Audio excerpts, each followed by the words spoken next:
ಉತ್ತರ ಕೇರಳದಲ್ಲಿ ಮಳೆ ಆರ್ಭಟ, ಕಾಸರಗೋಡಿನಲ್ಲಿ ಭಾರೀ ಗೋಡೆ ಕುಸಿತ, ರಾಜ್ಯಾದ್ಯಂತ ಅಪಘಾತಗಳ ಸರಣಿ.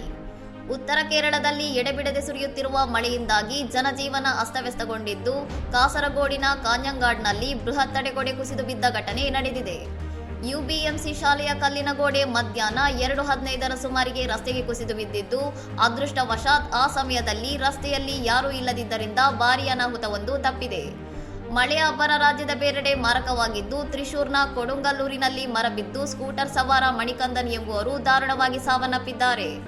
ಪಾಲಕ್ಕಾಡ್ನಲ್ಲಿ ಜೌಗು ರಸ್ತೆಯ ಕಾರಣದಿಂದ ಟ್ರಕ್ ಮತ್ತು ಮೋಟಾರ್ ಸೈಕಲ್ ನಡುವೆ ಭೀಕರ ಅಪಘಾತ ಸಂಭವಿಸಿದ್ದು, ತಮಿಳುನಾಡು ಮೂಲದ ಸವಾರನಿಗೆ ಗಂಭೀರ ಗಾಯಗಳಾಗಿವೆ.